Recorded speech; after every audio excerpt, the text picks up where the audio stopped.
Warning: the material shown in this video is owned by the respective companies. Senjo-chan and Senjo Anime do not own any of the material used in this video and is under the fair use laws. Please enjoy the video.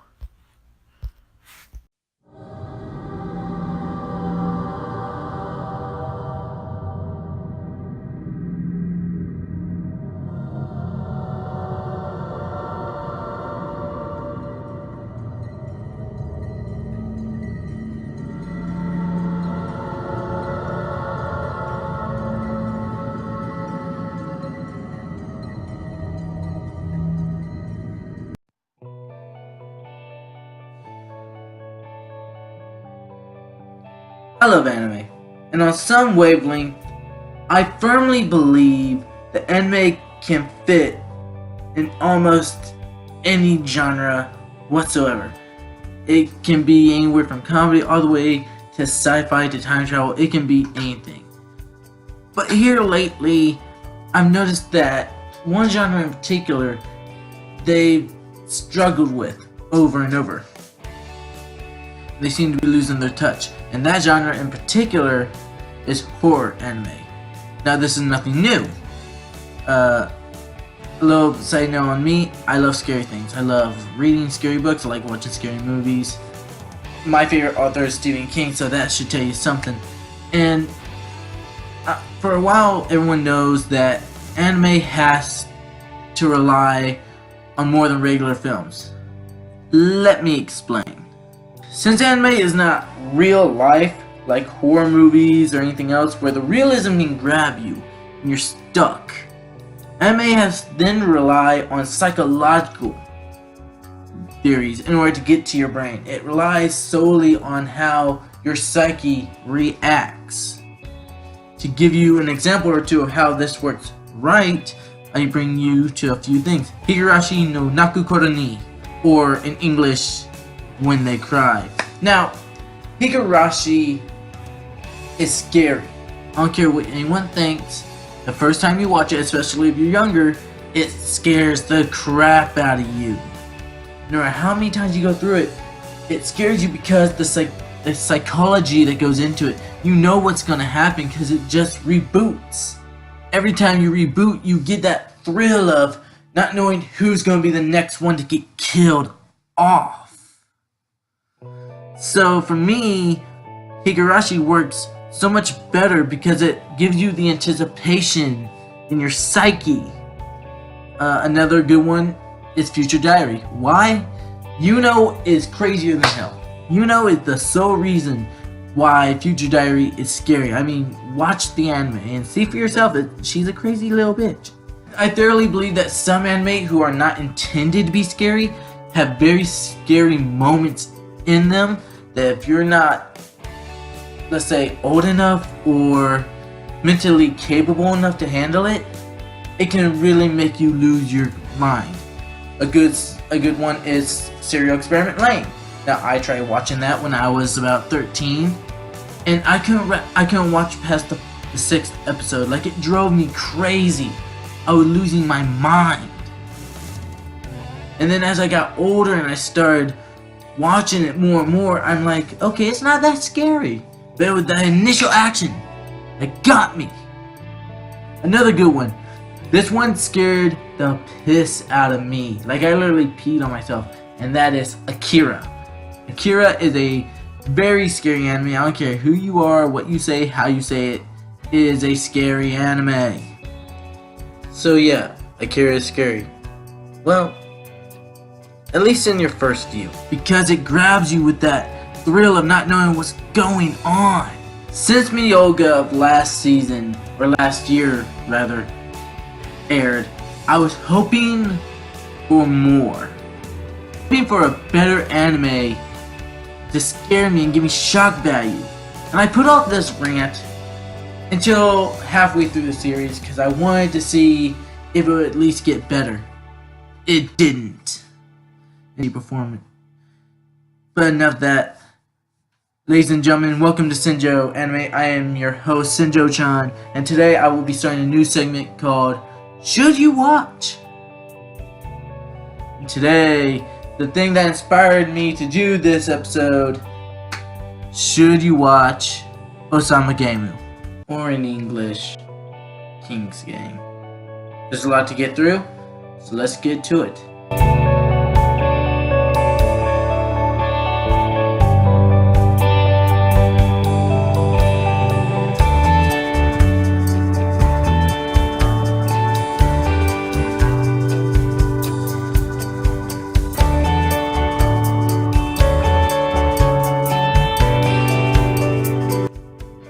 By saying that this synopsis for this anime, when I first read it, sounded very interesting to me, so I thought it'd be okay, but it wasn't.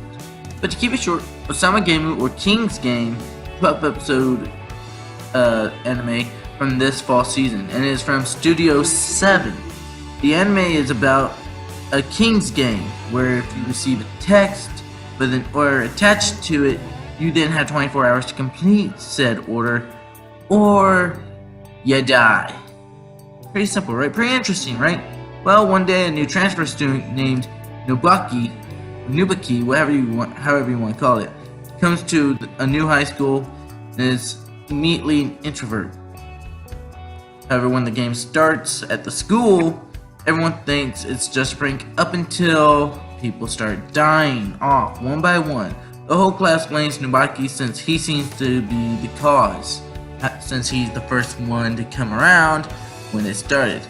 Comes to find out that he was in another King's Game where his last high school class ended up dying.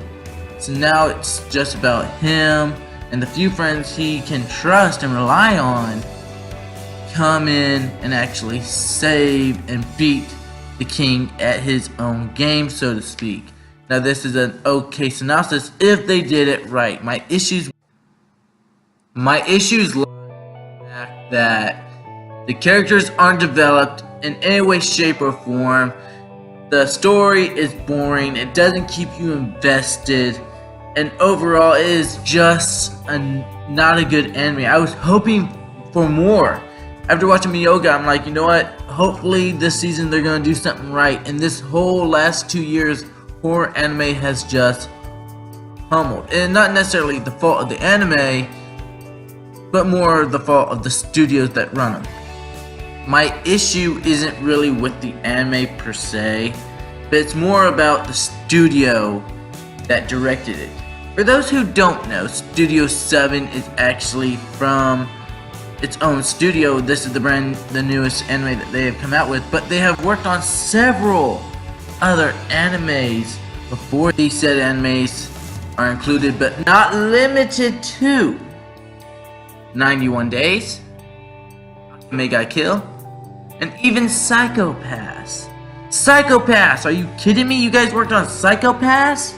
So you would think that with these good anime under their belt, you would think they would know what they're doing. Unfortunately, they don't.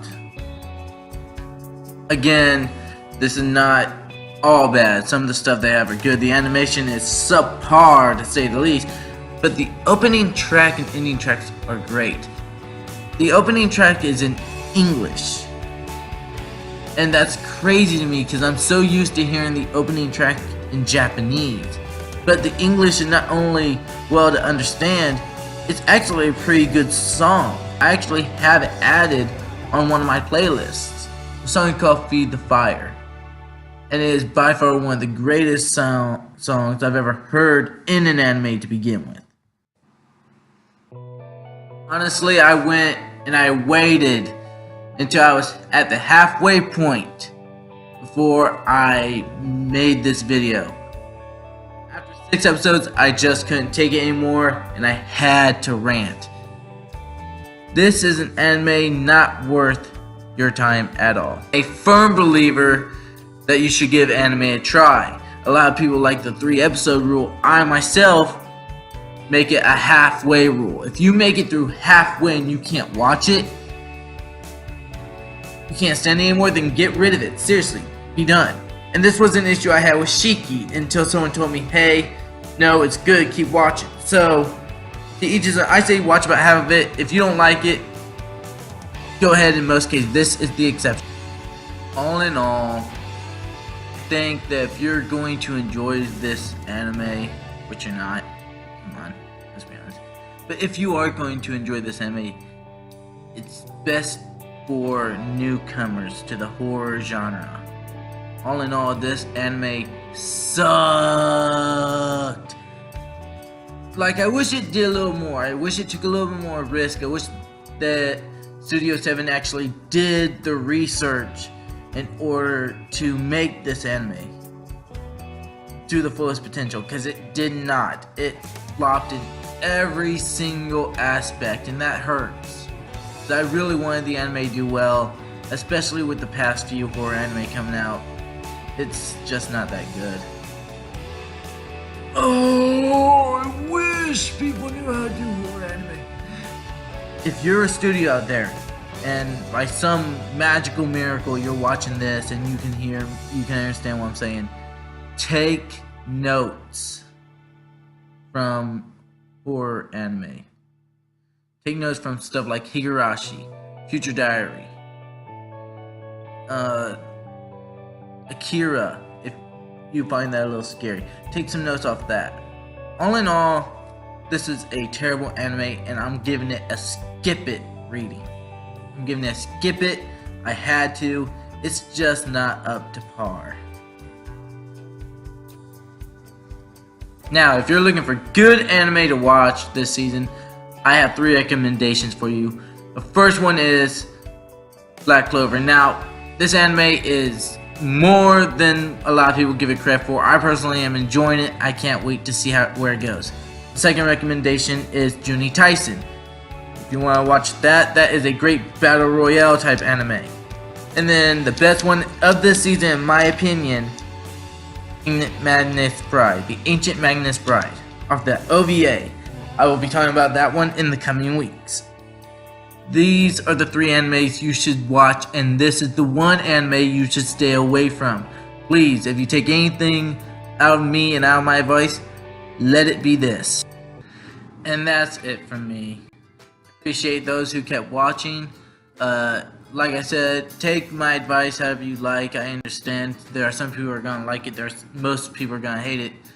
But that's all I have for today. A big shout out to a guy named Danny Solomon, whose idea it was to do this video. And if it weren't for him, this video would not have been possible.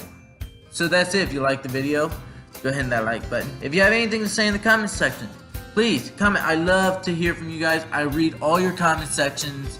I read every single comment. I would love to hear your advice and what you think I should do. Hit me up on Twitter at Senjo-chan, and follow my Facebook, www.facebook.com/SenjoAnime. Hit that subscribe button. Ladies and gentlemen, this has been Senjo Anime. I have been your host, Senjo-chan. Thank you, and I'll see you next time. Later. Hey, congratulations guys, you made it to the end of the video. If you liked it, please give it that big thumbs up right up there. And if you want to see more anime top 10s, anime theories, or anime vlogs of any type, please make sure you hit that subscribe button that's right down there. And remember guys, you are what makes this entire YouTube thing great. Thank you for watching. I am Senjo Anime's #1 host, Senjo-chan, and I hope to see you guys in the next video. Later.